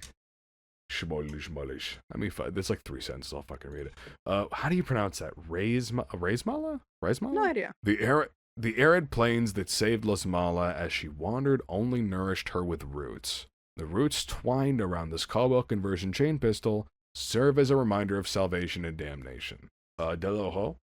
The further Lizmala went north, the harder the lights became to spy in the dark, a skill of the eye. Deloho is how she named her Vetterli 71 carabiner Deadeye, taken with trophies from an other who trod a dark path. I wonder who that other was. Interesting. I like when they put those little things in there to try and allude to when hunters interacted with each other in the past. Yeah. They're really fun. And Premio del Tonto. Those who dig where Luzmala are seen should be wary of poison gases at the source. This choke bomb carries the same, and death follows shortly in their wake. Cool. Yeah, no, one thing is like a hunt show. I just saw what you sent me. That's awesome. What the hell? Yeah, oh my god, the Luzmala. That's so cute. But yeah, no, as a hunt lore enthusiast and also a fan artist, I love when they do the 3D renders for wallpapers and you have like these random hunters interacting. Because in my head, I can like make some stupid shit post or like a drawing off that eventually because like they've interacted now, so I can like it's canon. It's canon now, and I can make like some funny stuff off of that. It's canon. Sheriff Hardin played craps at a bar with Redneck. It's canon. Yeah, I just love that. The little renders. Sheriff Hardin just passed by the street of like the Revenant. It's canon now. Everything's canon. Everything is canon, dude. It's all been canon. All the fan art's canon, by the way, including yours. Oh hell yeah! Can we please get a cinematic version of he wanted to extract, please? I'm putting it on screen right now. Editing Horse is putting this on the screen. I hope you're filled with rage like I was when I saw this. When you got violated. Unadulterated rage. You wanted to extract. Alright. Well, we're hitting an hour and a half now, so I'm good on most topics we've discussed here. No, you need to plug the community banner competition still. Oh, you're right. Fuck. You're I'm welcome. forgetful. You're welcome. I'm forgoreful. You want me to do the honors? Do you want to? Of course. It's art related. I totally don't mind taking the reins on that. Sure. Fucking be my guest. People of the Hunter's Lodge, we are doing a community banner competition, and everybody is welcome to join in with your creative freedom. Please submit them in the Discord or contact Horse, and just let your freedom and inspiration go. We are happy to see what you have in mind and what you can come up with. Everybody of any art level or even editing level should be welcomed. If there It could even be a meme. It could even be a meme. Fuck it, bro. Like, just have some creative inspiration, whether it's a meme, hand-drawn, painted, edited. Literally anything. Yeah, get your artistic freedom in. I'm sure Horse would be happy to see no matter what you come up with, and we're all very appreciative of art in any form in the Discord. Yep. I've got a placeholder on the YouTube right now. Somebody made a 5-second MS Paint hunt banner, and I figured, well, I should have a placeholder anyways while we wait for this banner competition, so I slapped it on there. I'll put that on screen here, although if you're on the channel you could see it. Hunt. Yep, it's great banner. So the winner will be decided by popular vote in the last week of January, and the winner will get a couple things. One, they'll get $200 out of my own pocket, USD, however they want to get that, Cash App, PayPal, whatever works for them. We'll be in contact after the fact. And they will also have the honor of having their banner officially be the Hunter's Lodge YouTube banner for the foreseeable future. That could change in the future. Obviously, you might even run another contest. But for quite a freaking while, they're going to be the official banner of the channel, no matter what wins. I have no choice in the matter. It could be a terrible meme, and I'd be stuck with it. And I will give them the credit in my descriptions of my videos and on my channel description as well. I'm very excited about it. It's really fun because even if a meme wins, it's from the community, and I love this community so much. So if I can represent the community by literally giving them the space of my banner and $200 out of my pocket, I'm more than happy to do that. Can I submit he wanted to extract as my entry? No. You totally could. Oh shit, that's my background on Steam for Hunt Showdown. Now, I hope to God that people don't vote for that. Nah, they should but definitely it's possible. vote for this. This is what your channel is going to look like. Do not vote for that. I'm voting for it. I'm voting for it. Oh my god, I hate it! I do not want that to be my fucking YouTube banner. You already got 3 people voting for it, Horse. We gotta put in bottom text. Hunt Showdown. Bottom text. This is the perfect time to plug people to vote for it. Do not! Alright, I'm gonna put on big text on the screen. Do not vote for this. I'll make a worse shit post, don't worry. Oh my fucking god. But that's the But that's the banner competition. I'm really excited. Anybody can join. If you just gotta, all you gotta do is hop in the community Discord, take a look at the thread. I'm gonna be posting some assets in there to help out if people want to try and use my assets for characters that I have with my PNGs, whatever. And we'll know by the end of January who wins that wonderful competition. Don't forget to So- disclaim properly that it ends at the end of January, because right now there's no date to be found on the Discord for it. God damn it. Fuck. Yeah, it ends at the end of January. Fuck. I'll Shit. list it. All right. Don't worry, I'll list it. I look at calendar. January 31st. Hey, that's my birthday. That's a Friday. You're pogging. Perfect. On your hey, maybe you'll win the banner competition. And, submit a blue screen with just a cowboy hat on it. Bottom Hunt, text. Bunt. I'm gonna ask Tess to Hunt. teach me how to use MS Paint and then create the worst abomination God has ever seen. Avtomat. Bottom text. Harden's But- ass. Bottom text. Okay. But that's the community banner competition. That is one of the community events, and the other is another community cast. So I think this one was pretty fucking successful. It was really nice to get all these different perspectives from everybody involved, and it allowed Deadman to take a break from everything here while he's chilling for a bit with his with family and stuff. So this was good. So I'm wanting to plan another community cast. Hopefully next Sunday. It might push it back another week or so, but we'll see. So if you are interested in possibly being immortalized in the Hunter's Lodge Between the Hunt podcast, the number one and only fucking Hunt Showdown podcast that exists. We're the best by default. If you're interested in being on this cast, do not be afraid to hop in the Discord and reach out to me personally. All you got to do is message me your hours in Hunt, how you generally feel about the game right now, whatever you want to say about Hunt or the channel, and then whatever hunter you want to represent you as a PNG. That's it. And if I might reach out to you, I might not. No promises. But if I do, hey, you could get on the cast. So for now, is there any other piece of mind anybody in this call has to say before I cut you off, you fuckers? You look handsome as hell today, and I'm sorry for cursing you with my art. It's okay. You love us, you know. It haunts me when I sleep. Good. I just Hunt want to say Showdown. that Harden's ass does not fart, it howls. Shut! His Shut ass up! walks in behind him. Oh my god, this is terrible. I'm canceling the next community cast. This sucks. The lonely howl is shaking. Chat, vote down Yeah, below who would win in a just gonna be twerk off. staring at you. Okay, Sheriff Hardin Statesman oiled up in the pit. Who's winning the twerk off? Oh.